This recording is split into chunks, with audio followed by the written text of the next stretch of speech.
Still on the road. Quick idea. Um, Going back to the Republican communist commune idea, which I don't know. I feel like that needs a better name, but um, I don't know. There are two ways to like make a product, right? One is I could go on Amazon and buy one or whatever, you know. But the second way could be like making it yourself, and for that it's kind of difficult to create like specialized machinery, right? And like make stuff I don't know, make stuff from scratch. But what if what do you call it? What if you had plans, you had schematics for a ton of different things, right?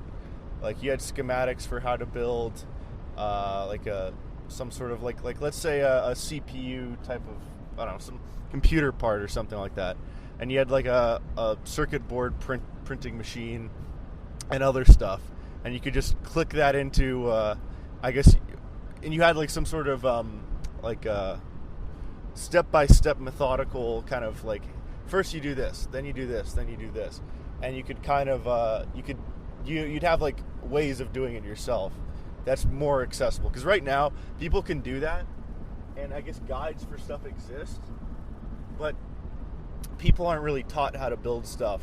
People don't really know how to build stuff either, for the most part. They don't have experience.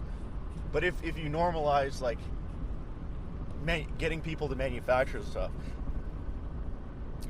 I think you could get into I don't know, you could probably eliminate a lot of consumer products, and just have people build them in like their communes kind of micro factory.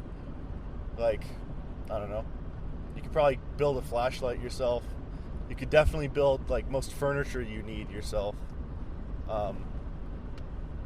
You could definitely I mean, let me look around. You could probably make your own clothing at these places. You could probably automate that process too, like an automatic sewer, automatic cutting thing. Who knows? That seems like it would be a cool idea. You could probably CNC mill out like a pair of glasses, right? Like that could be pretty nice. Like glasses frames. I guess the lenses would be specialized, but I don't know, any structural thing you could do yourself pretty easily, I think. What else?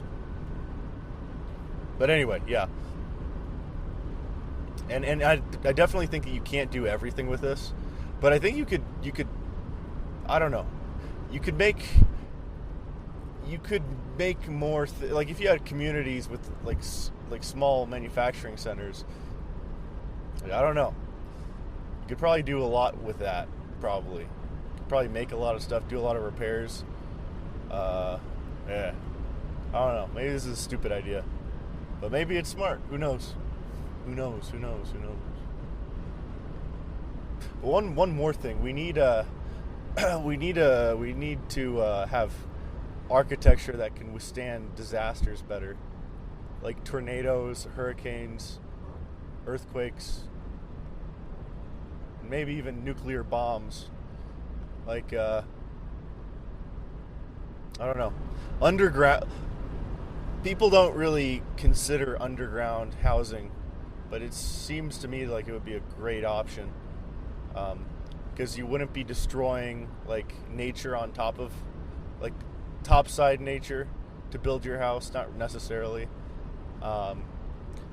Underground structures are naturally insulated, and they have a pretty much a constant temperature of I think negative 40 degrees, or no, not negative 40 degrees Fahrenheit. So in the summer it would help cool the house down, and in the winter it would help heat the house up, just by having that constant 40 degree temperature around you. I mean, it would if instead of having to rebuild your house every single, like, whenever a tornado strikes, right? You just build this, and you'd like save billions of dollars of infrastructure every year. Build like an underground kind of city, or housing complex or something like that. Anyway, I've written like a paper and did a report on this, but it seems to me like it would be a lot more achievable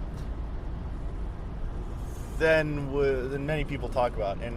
But I think the only reason why people wouldn't do this is because it's not immediately profitable. And as I said before, right now the name of the game is immediate profit as the sole motivator, which is I don't know. It seems to me like a trait of a dying civilization, honestly. So maybe sometime in the future people will start building underground houses. Because right now, if we have a CME, if we have an asteroid strike, if we have a nuclear war, if we have anything like that, like, most people will die, if not everybody. And having literally no backup, having no system in place that will like protect millions of people from like a horrible disaster, just seems to me to be like completely ridiculous. Like, we should have like some underground cities that can house maybe like 1 million people across the United States, and not just something where, oh, this is where people go to once that happens. Like, a place where that people are actually use and work in and all that stuff. Like that, I don't know. There's really no reason not to, except for, oh, it'll just cost a lot in the short term. But I don't know.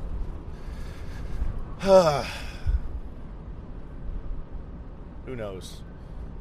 Maybe we're okay living on the surface, and we're okay kind of being reckless and pumping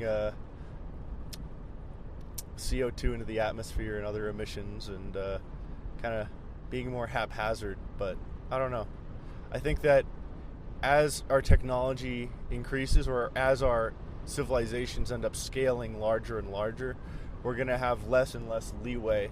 And if humanity doesn't kind of become more responsible in the way it approaches both technology and economic advancement, well, it doesn't seem like it's looking good for humanity. Because we can't just think about, oh, what are we going to do in the next 10 years? What are we going to do in the next 50 years? Like, we should be thinking about, like, 10,000 years from now. Like, 100,000 years from now. Like, 1 million years from now. Like, because, right, like, there's no reason why we can't survive that long. Like, we definitely can. But if everyone is, like, being defeatist and says, oh, yeah, humanity's going to die, this is the last generation, da-da-da, it's like, we won't do that, and we're probably gonna, like, we need to develop sustainable systems now, and new ways of interacting with technology, you know, new moral systems that allow us to interact with technology better, or else, I don't know, we keep going down this road, humanity may very well die out. So anyway, there's a book on this. It's called The Precipice. I don't know by who, but it's a pretty good book on kind of the stakes that we're facing in terms of just the future. And well, I would highly recommend that as a book to read. But anyway, that's about it. That's about all I had. So yeah. With a few exceptions, almost everything around you, well, I guess with the few exceptions of a few people listening to this, perhaps, but almost everything around you is built by other people. Almost everything around you is built by somebody else, which means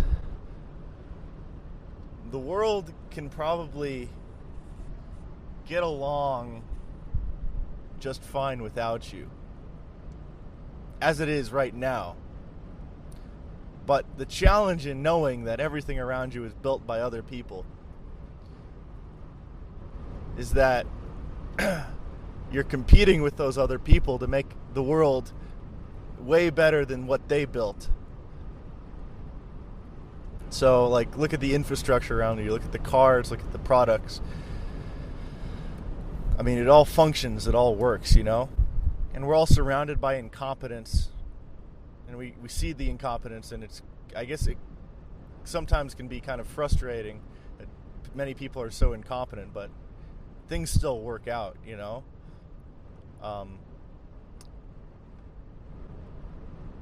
But just seeing how much of the world is built up, you know, means that there's a lot of competent people out there.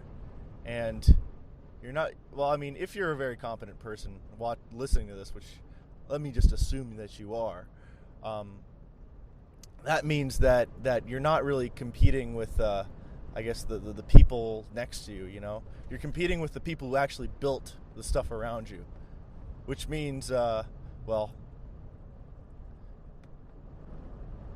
I mean, if you think that you're hot shit, and you look at the world around you and you see how it's built, you gotta be confident that you can at least make some improvement off of what exists out there. I don't know. It's just a flash idea. It's a ramble, but it's something. So I don't know. I don't know. It's just interesting to know that. It's interesting to realize that I don't know.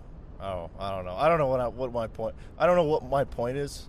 But it's just an interesting observation, realizing that literally everything around you is built by somebody else.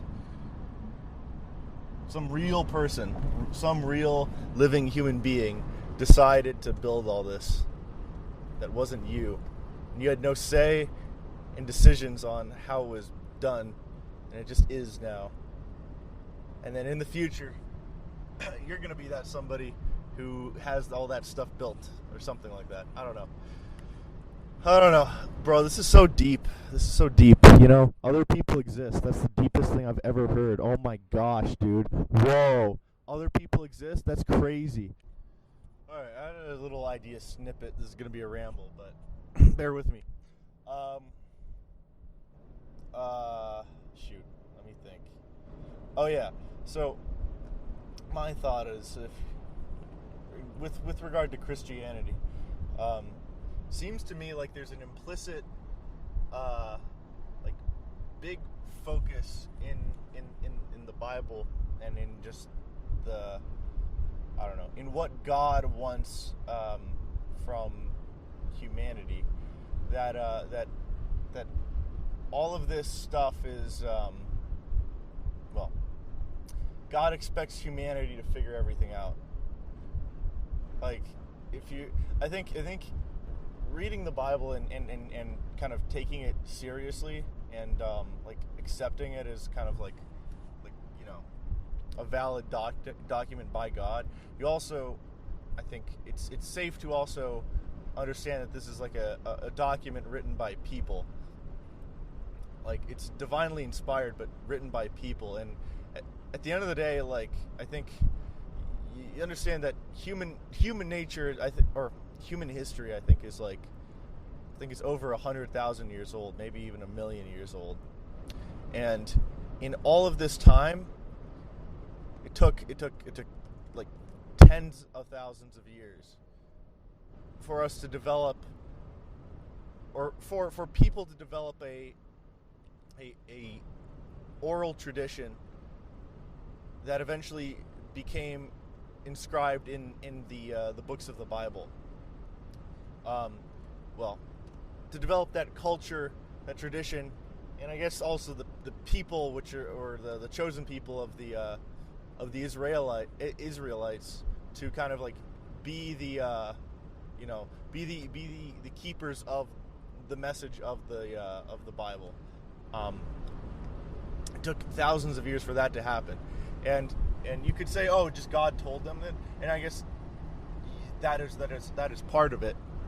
But I would also say that potentially, like, this happened over the course of just like evolution, trial and error. People learned what was right and wrong, and that society like ended up surviving and besting everyone else, and then that's how they became the chosen people. I think that it could be reasonable to say that, and once kind of that level was attained, I guess you had God kind of stepping in and really like kind of like saying, okay, you guys are ready. Now it's time for us to, like, how would you say it? Like,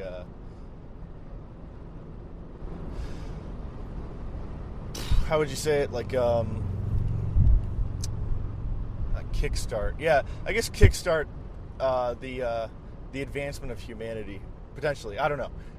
I guess you had Abraham, who was divinely inspired by God, but like, I mean, you had Noah too, and I guess I don't know. Maybe this is legit. Maybe it's not. I'm not sure. But the point is that could be something.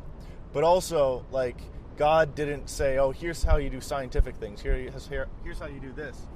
Oh, this is the answer to that, and this is the answer to this." Like, and then many atheists say, "Oh, yeah, why didn't he just say that? And why didn't he just tell you all the science and give you the cheat codes?" But it's like, well, I don't know. If you understand what the future is going to be or look like, kind of.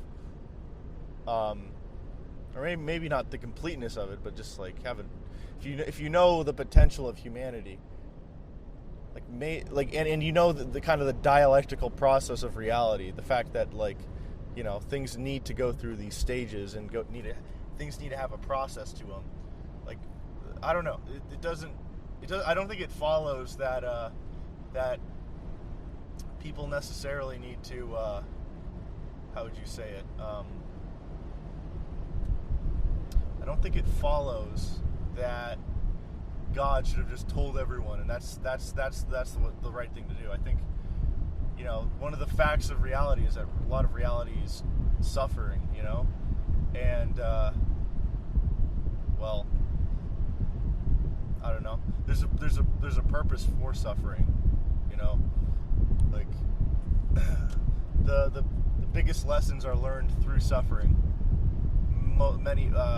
Much of the time,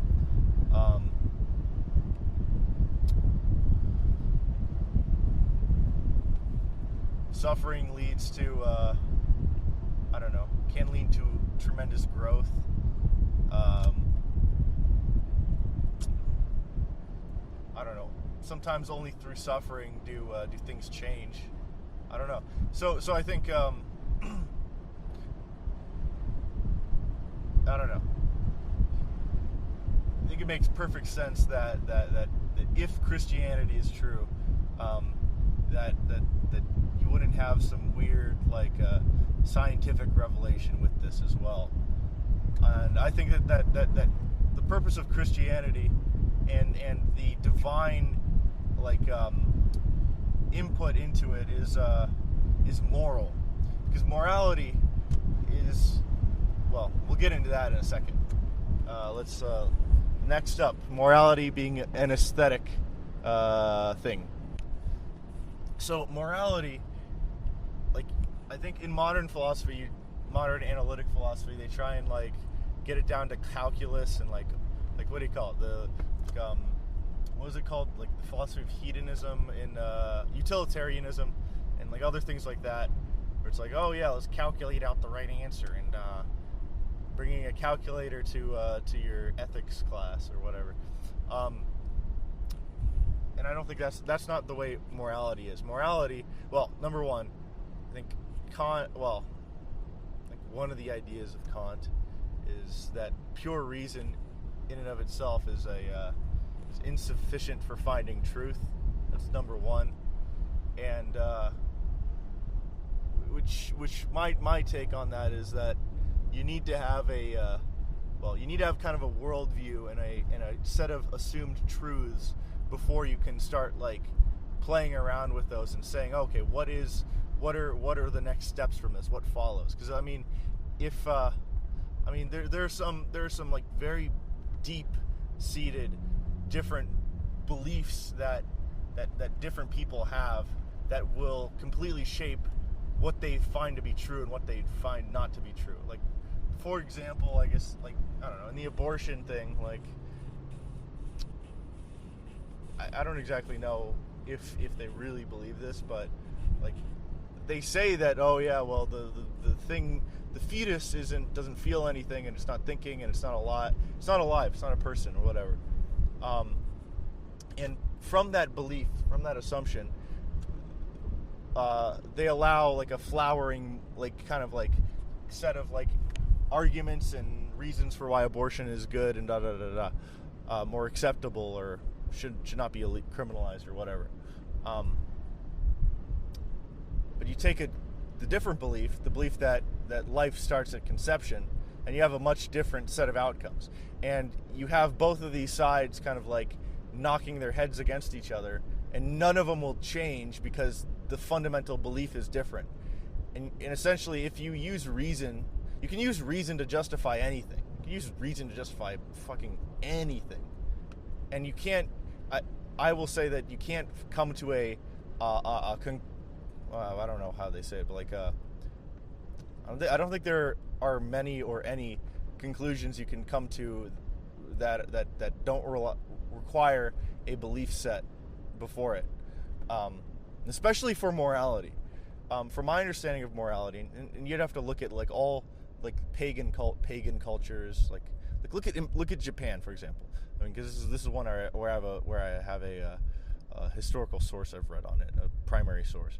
But I know for a fact that in Japan, pre-exposure to the West and Christianity, like abortion was like a commonplace thing. Like people were very promiscuous, from my understanding, or and if the woman got pregnant, then once the baby was born, it would be commonplace for them to just step on the child's neck until it died, as their form of like birth control. So like before the exposure to the tenets of like Christianity, right? Like you see this everywhere, like very, very, very barbaric, like disgusting cultures and practices that are considered just like reprehensibly evil, but to them was considered normal. And I will say this, and then you just look at like Europe post-Christianity, pre-Christianity, it was the same thing. Like people didn't accept these things as their belief system, right? And you just had like very, very different societies just because they believed a different thing. And this is why belief in Christianity is such an important thing. It's not about, oh, you do all the right things, you do all this. It's like, that's important, right? But it's not the primary concern. It says John 3:16 is believe on, basically it's believe in Christ and you'll be saved. It doesn't say like anything else. Believe on Christ and you'll be saved.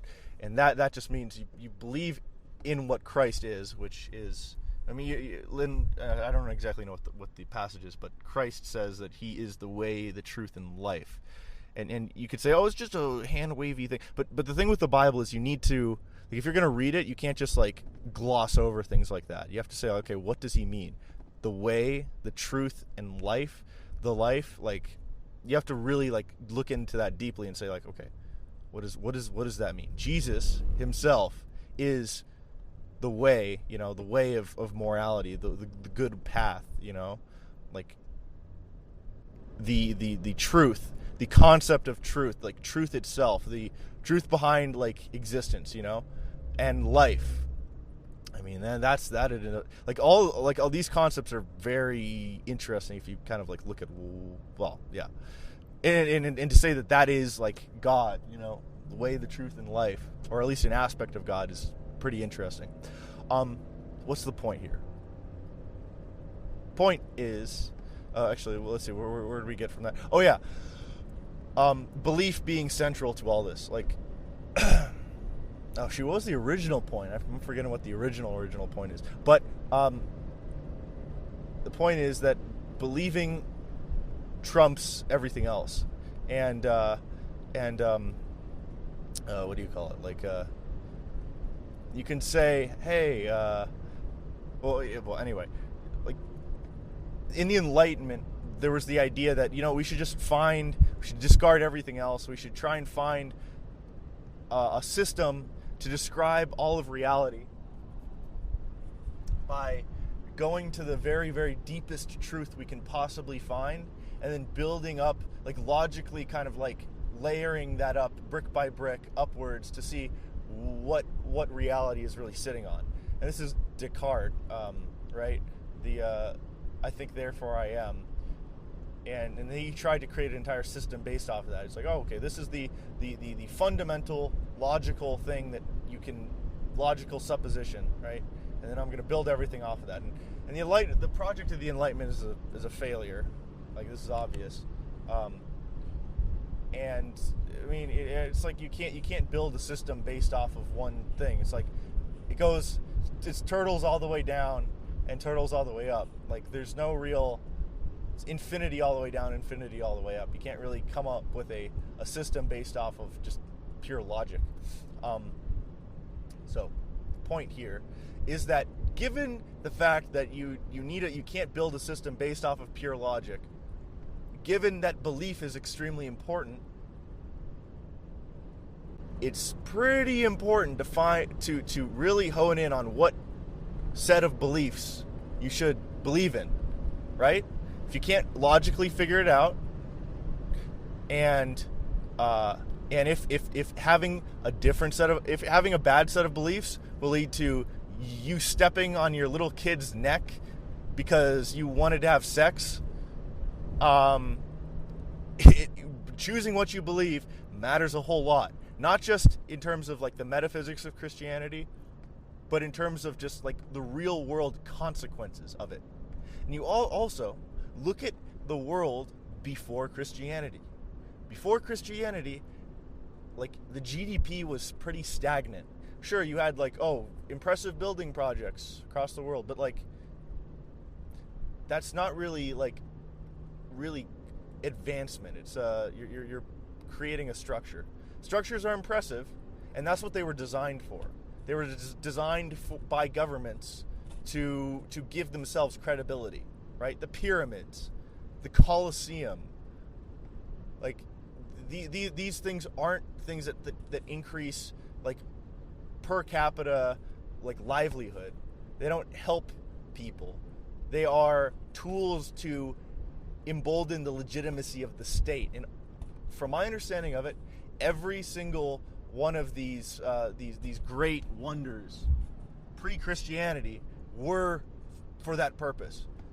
Post-Christianity is when you actually saw the first major strides in human progress in history.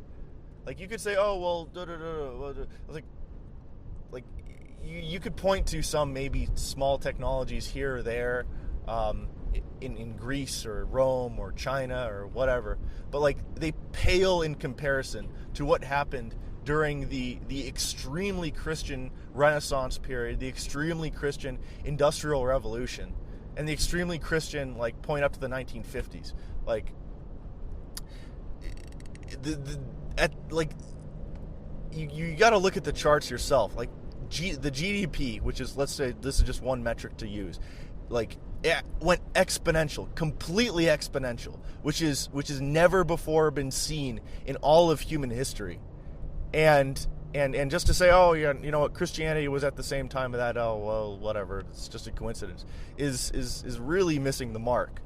Because we went from literal like human sacrifices all across the world. We went from like just horrible morality, horrible ethics, to most of Europe and many parts of the world suddenly believing in the tenets of Christianity, and then a huge amount of progress. To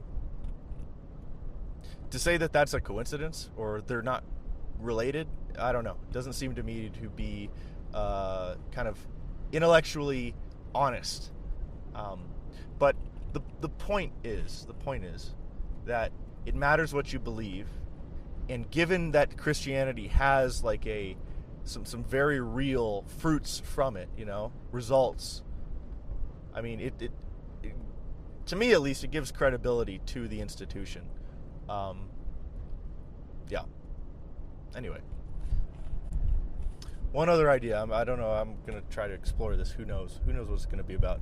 Or actually, I'm going to listen back to the first part of that ramble, and I'm going to figure out what the topic was.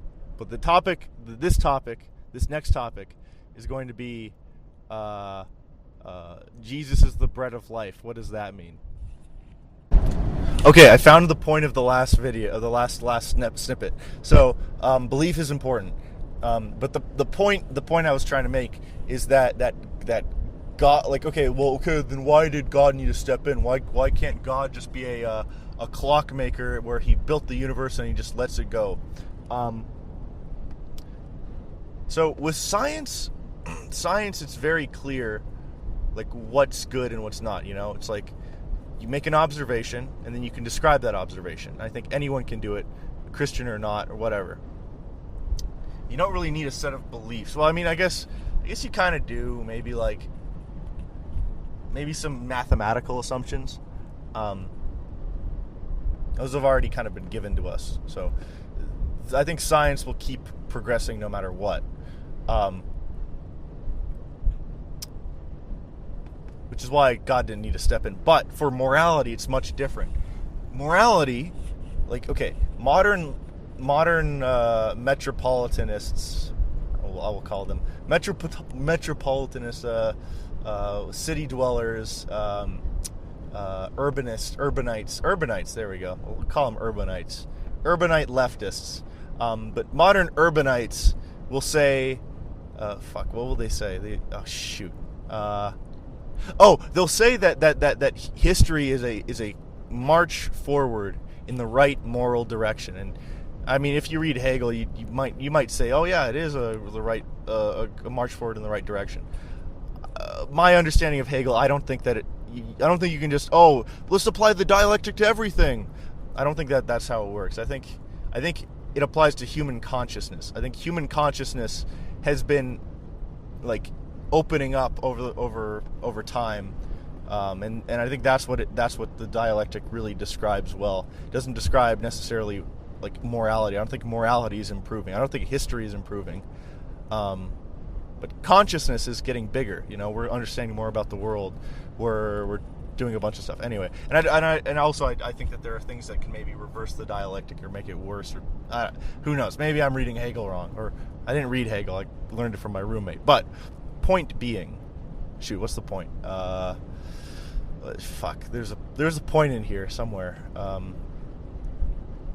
Urbanites. Oh yes. So urbanites will say that history is just a constant moral march forward, and right now, since the 60s we've learned from our evil ways in the past, and now society is more tolerant and accepting and loving and blah blah blah.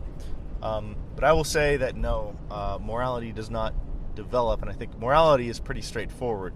I think, with that being said, I think that best practices are not necessarily morality. Here's the best way to interact with tools. Maybe it is. Who knows? But morality doesn't necessarily advance. I don't think, unless you adhere to the right moral principles, morality will not advance.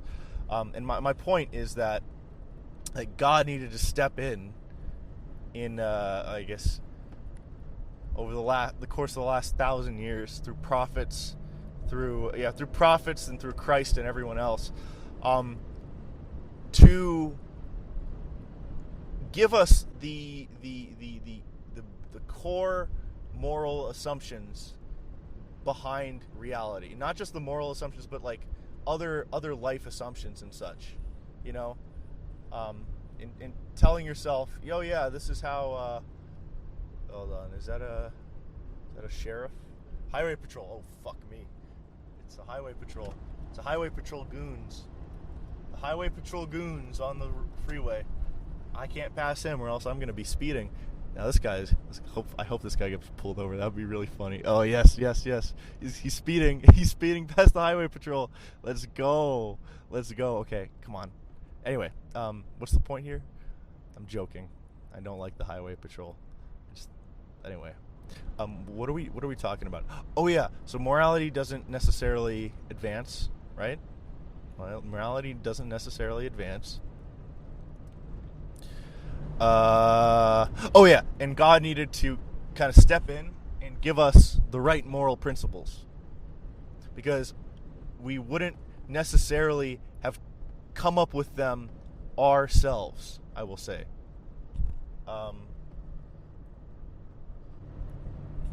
Okay. Oh, yeah, he got pulled over. Oh man, he was going like maybe 5 miles per hour over the speed limit. Bro, you get out of the way, you fucking asshole. I gotta pull over to the side because you're a fucking stupid state. What are we talking about? Oh yeah, fuck. I forgot. Wait, oh yeah. So God stepped in to give us the right moral principles, because morality is something that doesn't develop naturally if you don't have the right assumptions, and science already has the right assumptions, because as a living being creature you need to accept these assumptions in order to survive.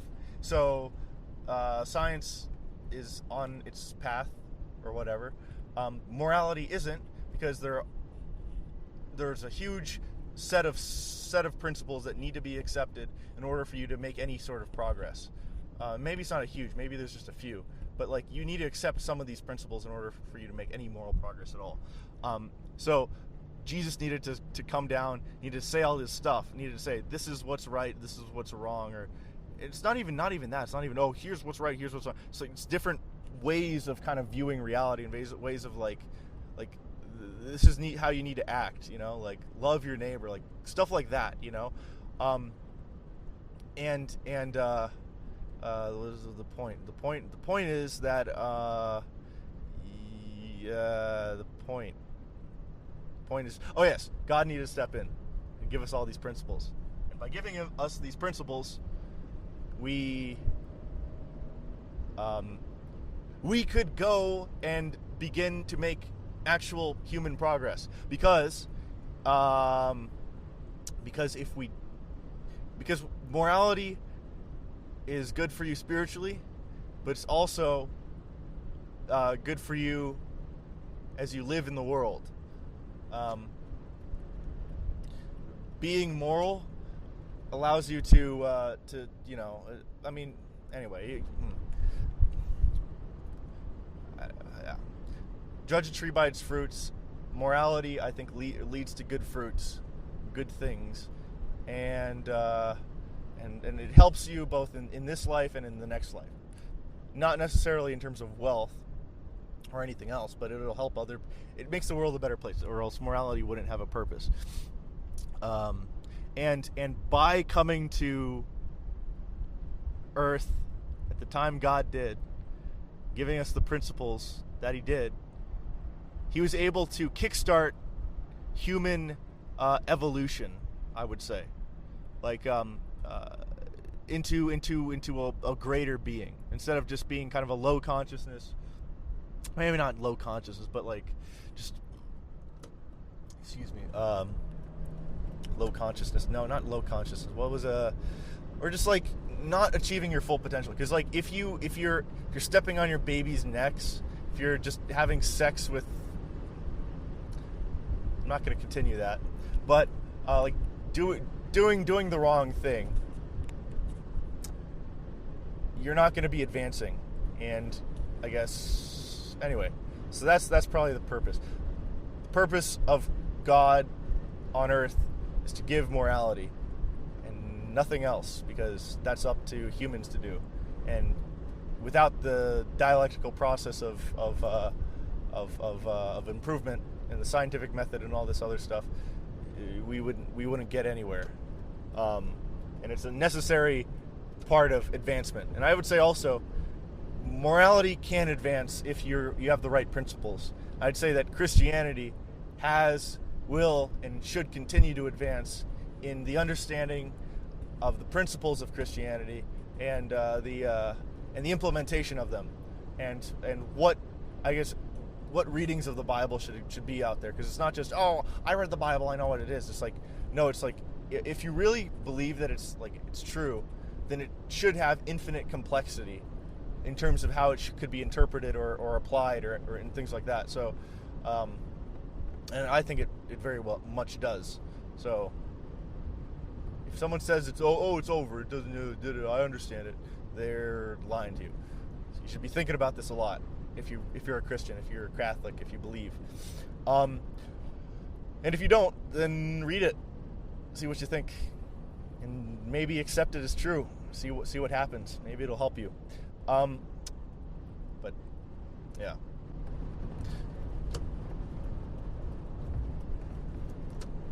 Anyway, I think I've kicked that horse as much as I could. If I have anything else to think about, I'll tell you with respect to this idea. But now for the next idea. So, what does it mean that Jesus Christ is the bread of life and the blood? I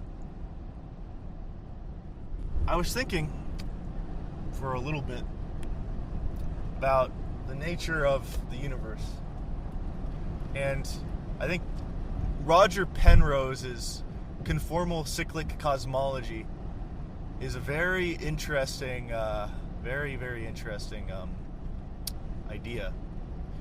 And I think, I don't know, I don't really see any reason why it can't be true. Because from my understanding, the universe will eventually decay into light. And if the universe decays into light, which I think it should, like, even if protons don't decay, gravity has a, what do you call it? Gravity's range is infinite, right?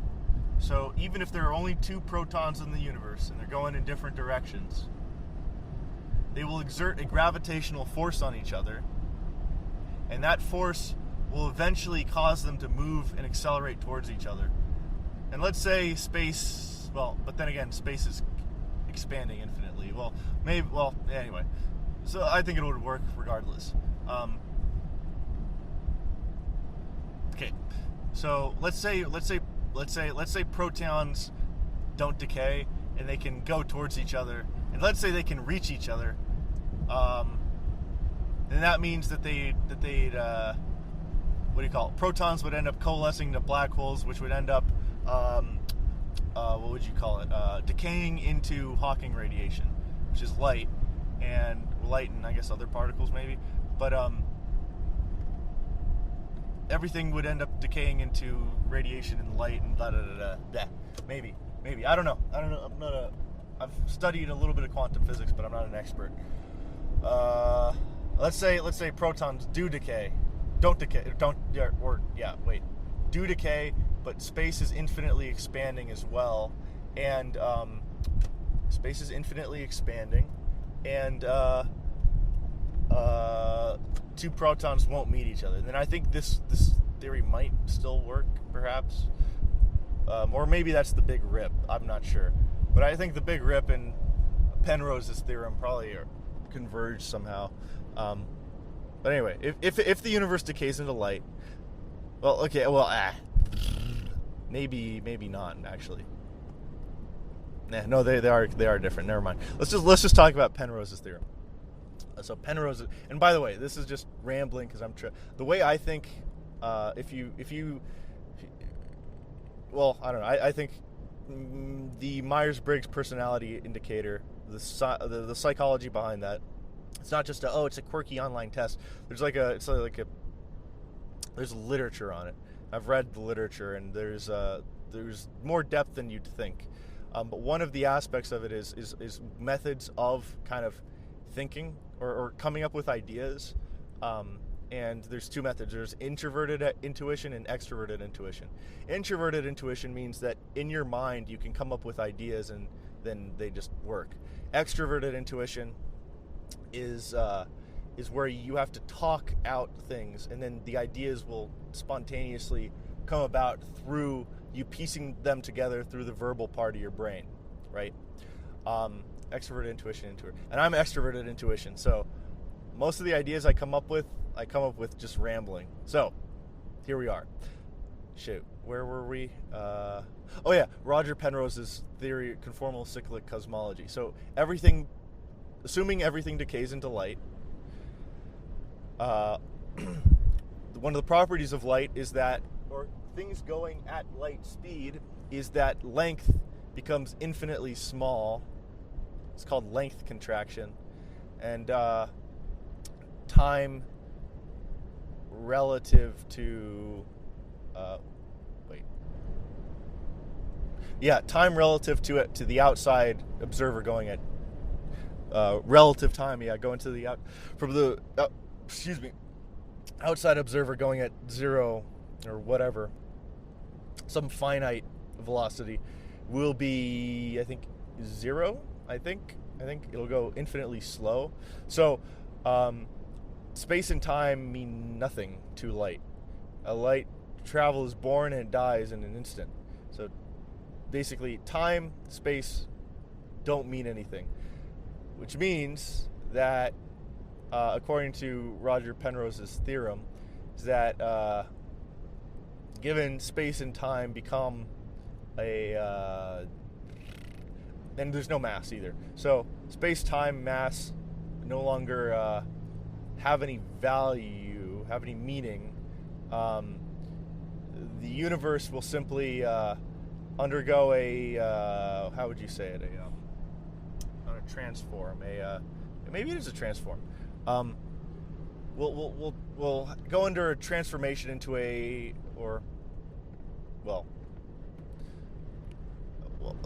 anyway. The point is that those conditions, the singularity conditions of a complete light universe where everything is light and there's nothing else, the singularity of those conditions is exactly modeled by what the Big Bang is supposed to look like, right? So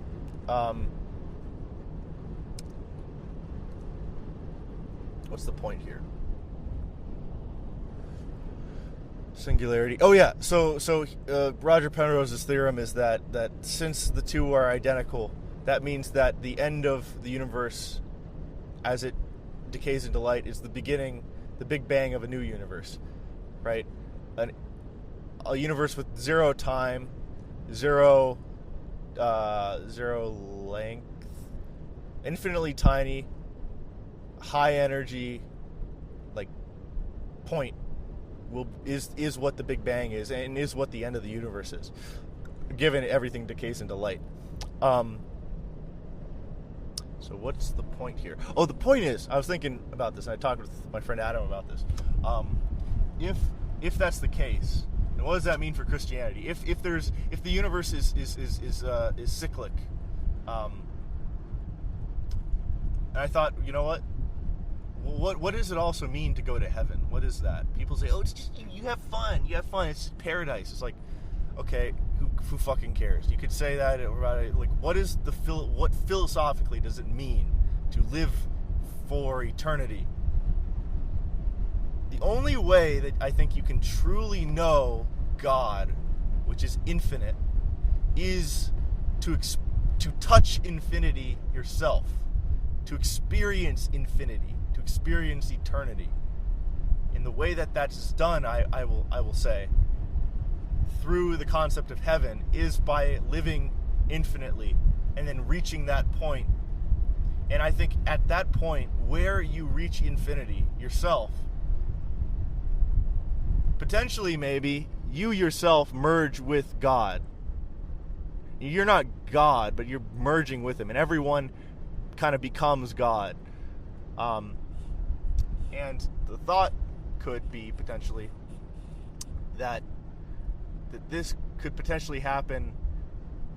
All of this could happen. Let's bring it back to how reality works during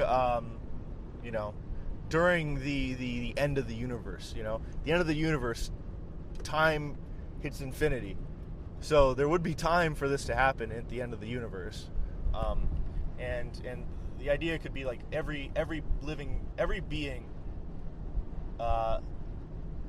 turns into God, and now the new universe is formed, and the old beings of the last universe, maybe they become merged with the God of the new universe, and so on and so forth ad infinitum.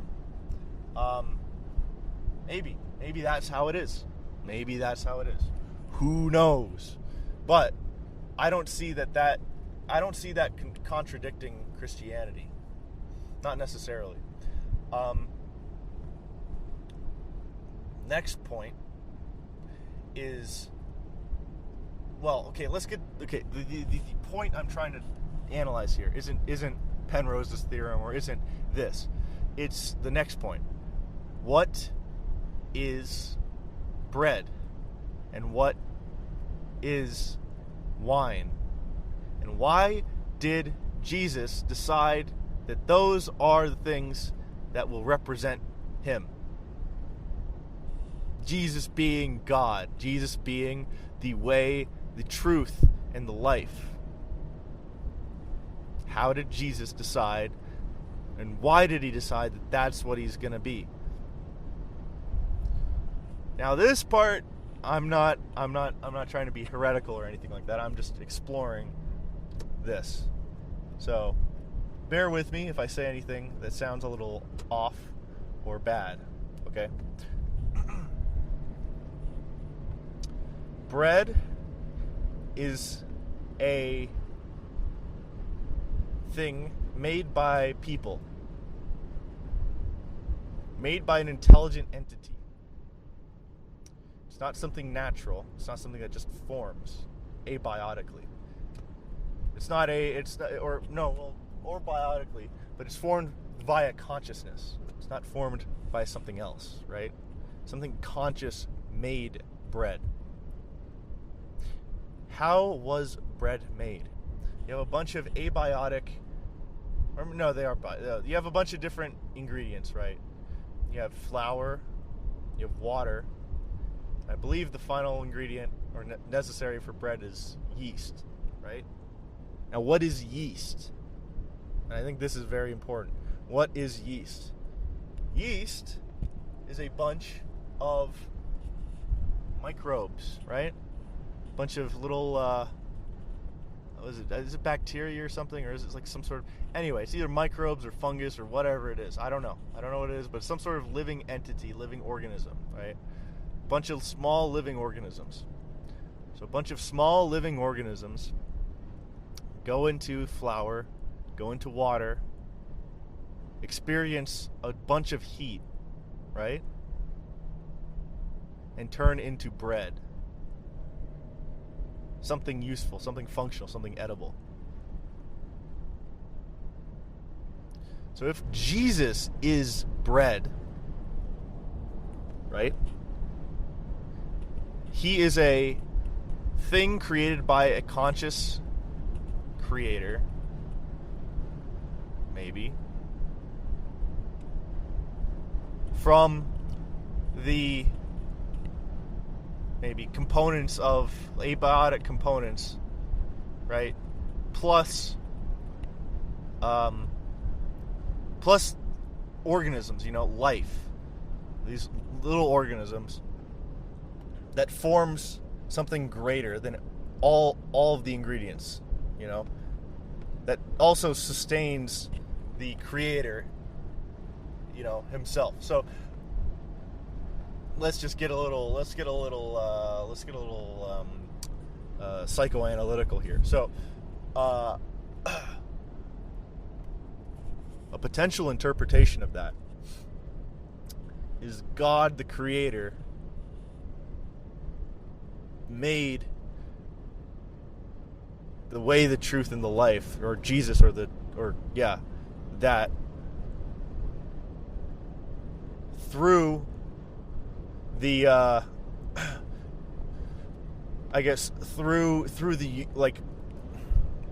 through the people of the, if you take flour and water. I don't think. Well, you have unleavened bread, but oh shoot, wait. Okay, that's an interesting. Never mind. We'll go into that later maybe. But you take in order to make like full bread, you need to have yeast. You need to have yeast in this scenario. Given my idea of Penrose's conformal cyclic cosmology, plus this idea, potentially the entities of the last universe merging with God, maybe that is where truth comes from. You have and in this example, maybe the population of the universe is like yeast. Yeast is like the people of the last universe being added into the abiotic mass, or just the raw ingredients. Flour and water is our universe. The flour and water, which is the planet, which is the universe, which is everything in our universe, plus us, plus the living entities, experience, heat or a crucible or a struggle, of some sort, and form Christ, which is the way, the truth, and the life, So human beings experience reality and a crucible, something that heat, some pressure, something difficult, maybe, and form into something better than all the components. Maybe that's the idea. Who knows? Maybe that it doesn't even need to apply to conformal cyclic cosmology. Maybe that's not maybe that's not referencing that. Who knows? Maybe it's just referencing the fact that Christ, in order to become like Christ, you need to experience reality like that. And maybe it works both ways. Maybe because necessarily by experiencing, by us, the yeast of the world, experiencing the world with the trials and tribulations of it, we will become closer to Christ if we believe, and necessarily, if you look at this metaphysically, going to heaven, experiencing infinity, like an infinite level of this stuff, will within this maybe this potential thought experiment is achieving like true divinity, not just being like Christ, but being like one with God. Now the other one is the blood of Christ, right? The blood of Christ. Bread and the blood. So the blood, let's look at how wine is created, right? You have grapes. Okay, this is going to be interesting. From my understanding of it, and this is kind of butchered or whatever, get grapes. Take the grapes, you squash the grapes. You get the grape juice, you put that into a barrel, and I think you also add some yeast to this or something like that.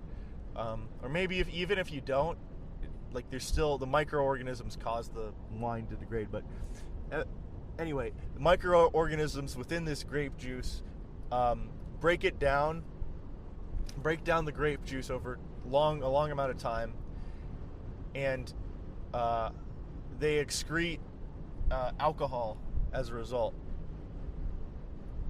So, and I think they might die afterwards. I don't know what happens, but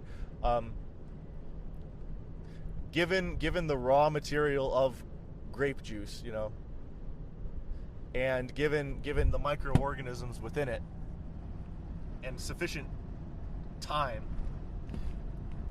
it becomes something greater than the constituent parts, right? And this is also created by a creator, right? So you have a conscious creator putting all this stuff together, and then it turns into this. So this could also be kind of a reference to both the conformal cyclic cosmology idea and just maybe just or the Christian view of us ourselves. The yeast, the microorganisms within the wine are us, right? Bunch of living creatures within the wine.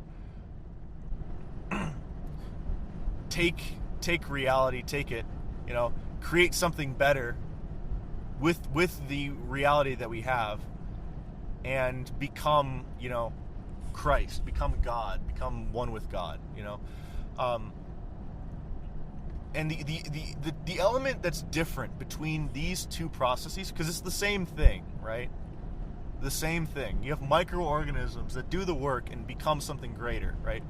People do the work within material reality and become something greater, right? But the difference between the two is heat and time. Heat being like, let's say, the addition of energy, or something maybe unpleasant or uncomfortable, or something that'll be transformative, a transformative kick of some sort, heating up, and time, I think that this might very well be a pretty big explanation for Christianity, if true, because, well, it tells you how to become, one with God. You gotta go through the struggles. You gotta take up the cross. You gotta withstand the heat of the process of life, and then you also need to experience the time of this, the wisdom that comes from time, from experience, from time and experience, both in life, and maybe in heaven. You probably experience the heat of existence continued, but you also experience infinite time, and both of those will lead you to become one with Christ and one with God. And I think that potentially could be a pretty interesting explanation of what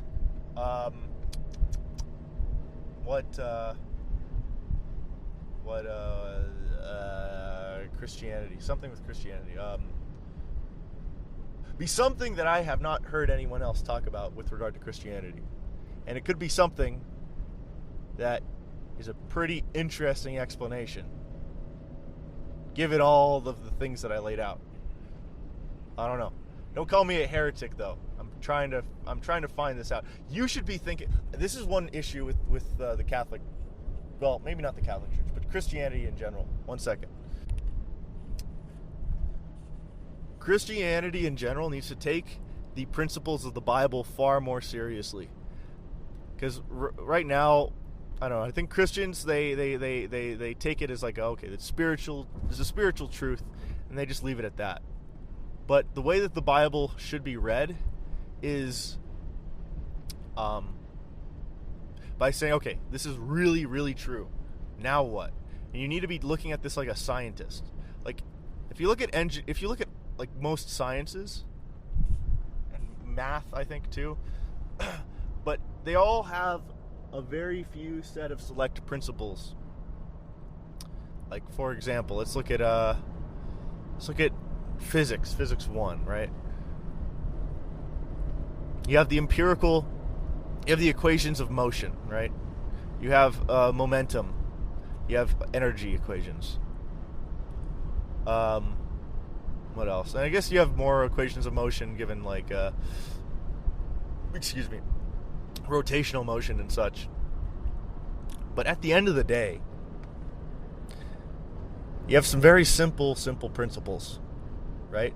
And you're able to develop an entire interesting set of models, ideas, predictions. That's the big one. From a set of very, very simple principles. If you truly believe in Christianity, I think you have an obligation to do the same thing, apply the same scientific method and scientific kind of expansion of these simple principles, and turn them into something more interesting, something greater, right? Hold on, let's just think here. You should be saying, okay, well, given these principles behind Christianity, what next? What now? Okay. Well, what else can we learn from this? It's not just, oh, Christianity is true. Now I'll forget about it. It's okay. Here are the principles of Christianity. Now let's apply a scientific lens to it. Now let's apply, like, okay, what can we predict from this? Okay, now let's see, like, given this in light of that, what can we predict? And you shouldn't be. I think people are too scared to do that because they don't want to be labeled as, oh, he's a heretic. Oh, he's contradicting the Bible. It's like, you should be faithful to it. You should also kind of see what are the outer limits of what it means, And that's not a bad thing to do at all. I think more Christians definitely need to do this because it's, I don't know, it's kind of, it's disappointing. It's disappointing if you don't kind of, if I don't know, it's disappointing because, like, you're not really seeing what the full breadth of what the text can provide you and what the faith can provide you, But yeah, especially Revelations. You need like, people who read Revelations but don't apply, like, an actual futuristic kind of, like, lens of viewing it, and aren't trying to, like, figure out, okay, what would this actually look like? They're, like, losing out huge. Like, there isn't just one way to interpret it, but, like, if you don't look at it, if you don't at least kind of, like, explore that lens, you're missing out probably a lot of, like, very important stuff from that. I don't know. People who get upset when other people use that lens are that's even worse, I think. It's like, I don't know. Anyway, that's my point.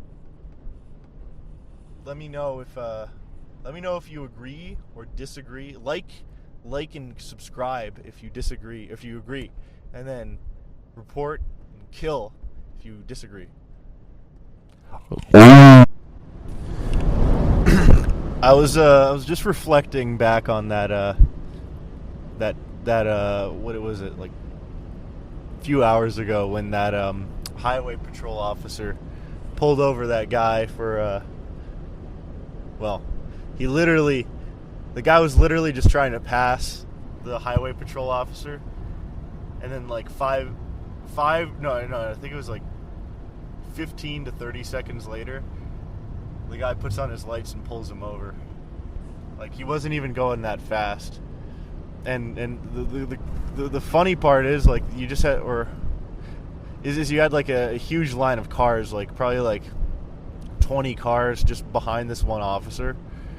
And, yeah, it was annoying. But my point is, I don't know how highway patrol officers and just, I guess, like, people who enforced, like, really stupid laws, like people in the ATF, IRS, like, how low do you have to get to decide that that's, oh yeah, this is going to be my career?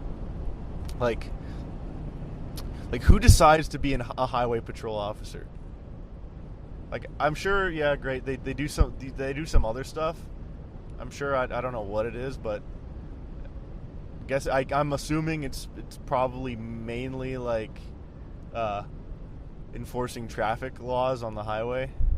But, like, I don't know, like, what type of person is like, oh yeah, this is it, this is what I'm going to be doing with my life?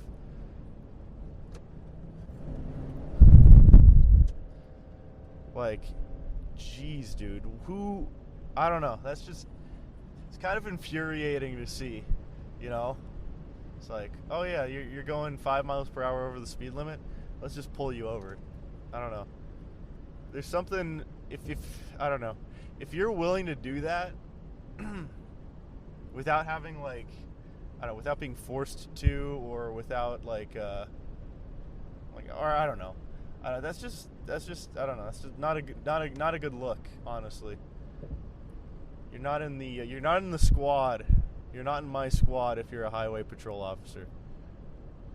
If that's your main job, if you were like, you know what, this is what I'm gonna do. I don't know. You're not one of the homies. If you're in the IRS, you're not one of the homies. If you're in the ATF, you're definitely not one of the homies. Anyway, that's my point. But yeah, that was sad. I don't like it when people get pulled over by highway patrol.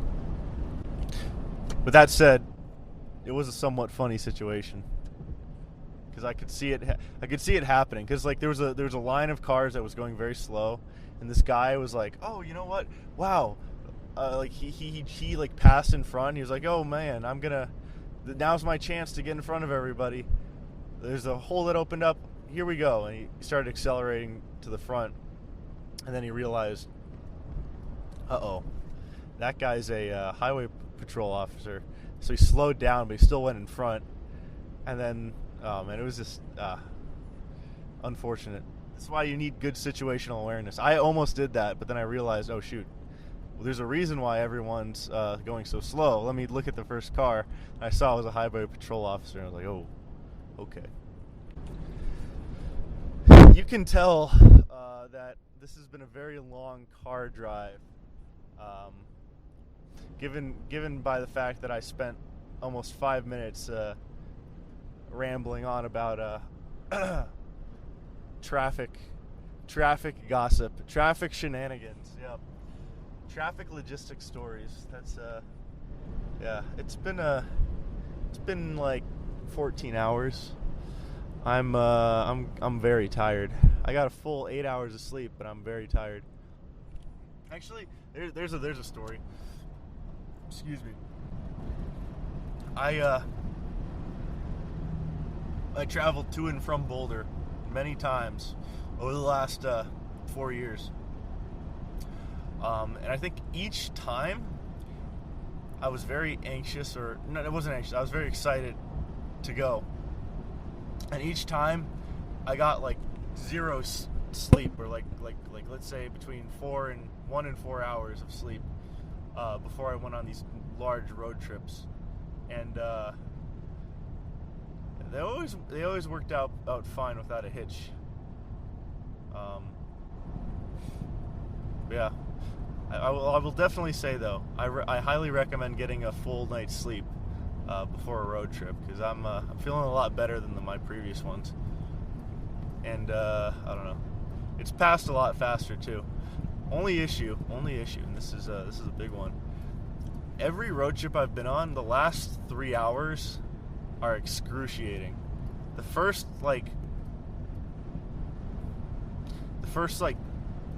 9 to 11 hours are great, and the last 3 hours are just like nails on chalkboard, eyes bleeding. You know what I'm saying? Yeah, you know what I'm saying. You know what I'm saying. All right. I don't know. I have no idea what the visuals are that I'm going to be doing for this, if anything. I don't know. Maybe this is just a podcast. Who knows? What if I wonder what the visuals would be. It's just what I'm thinking for this is I'm just going to do like a dancing cow or something. Maybe that's one of the visuals, or maybe I just have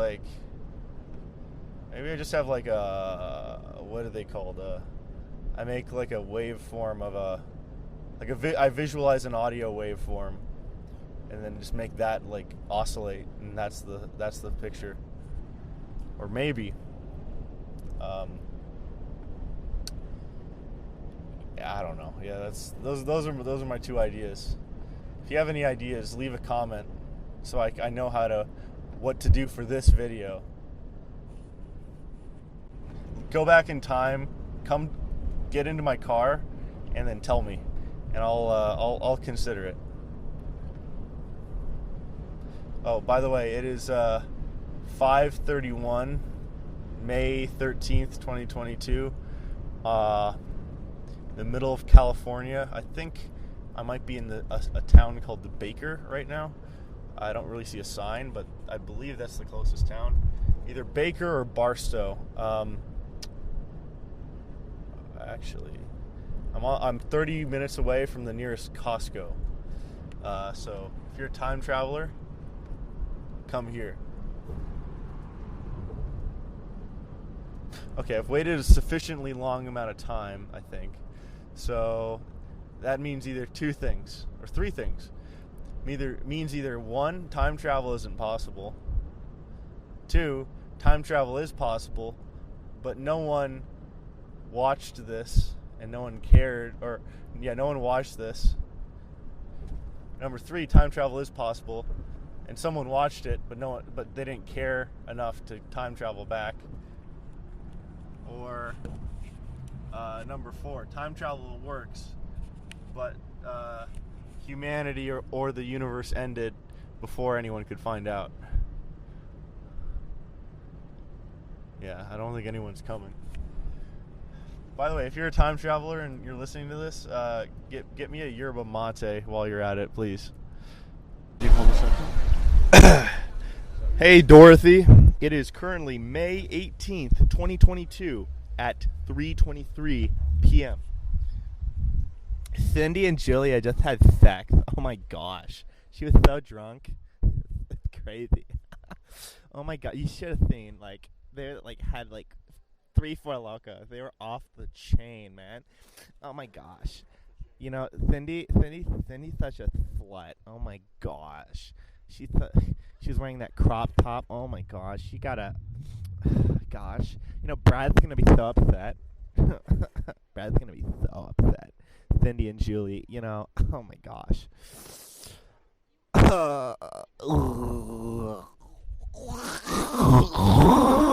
Yo, bro, that's going totally crazy, man. Wow. Yo, dude, bro, I had a shotgun 12 beers last night, bro. Crazy, dude, bro. Bro, me and Nasty hooked up, bro.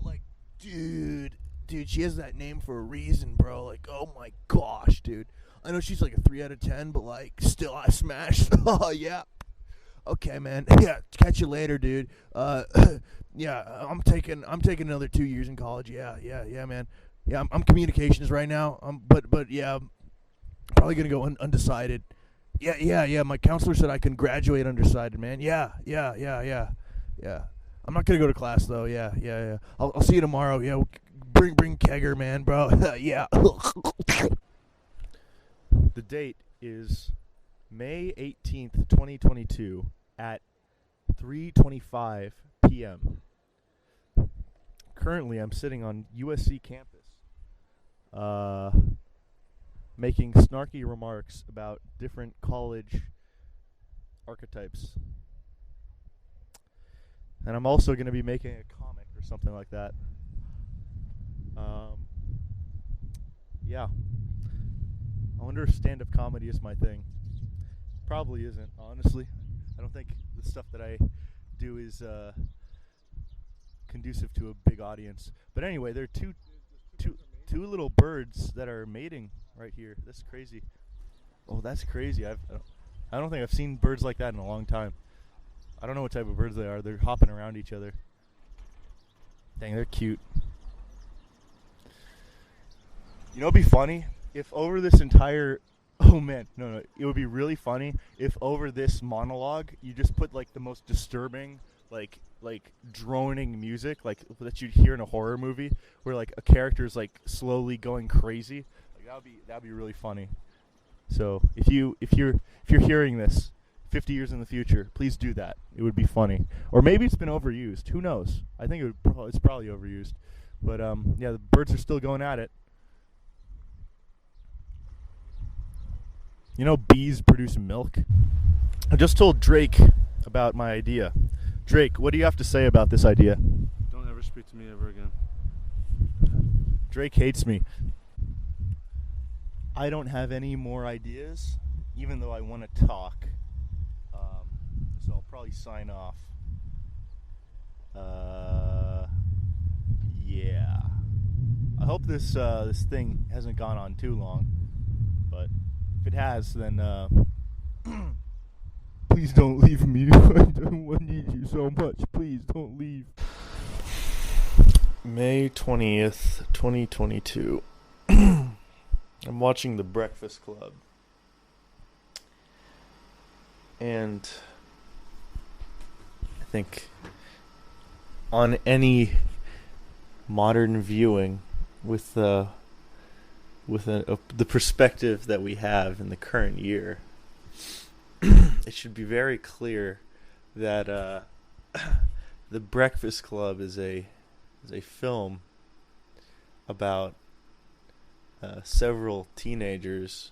What is it? 5 teenagers with autism who are all in detention. And yes, so yeah. The point of the film is to show how the power of I guess of the friendship that autistic people can form with each other. So it's nice. It's really heartwarming. You love to see it.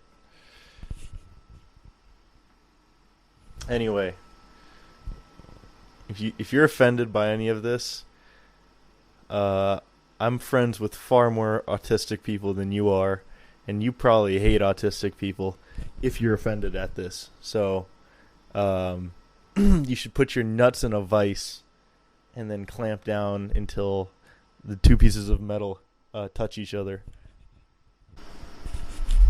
I don't know about you, but I feel like this is a good place to stop and reflect on where we are right now with this little audio recording experiment that you and I have shared.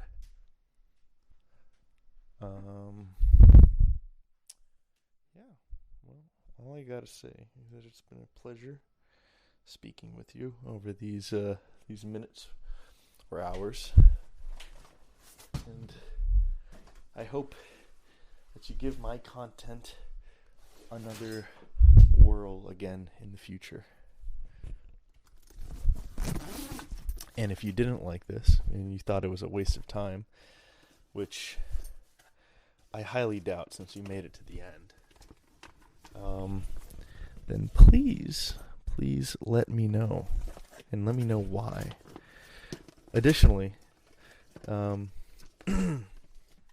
if there was anything that I could improve in future iterations of this or anything else that I have, please don't hesitate to give me your constructive criticism at Goosnav on Instagram.com or by email at quantumsnav@gmail.com. But yes, thank you for your time, and I hope to have another one-sided discussion with you again in the future.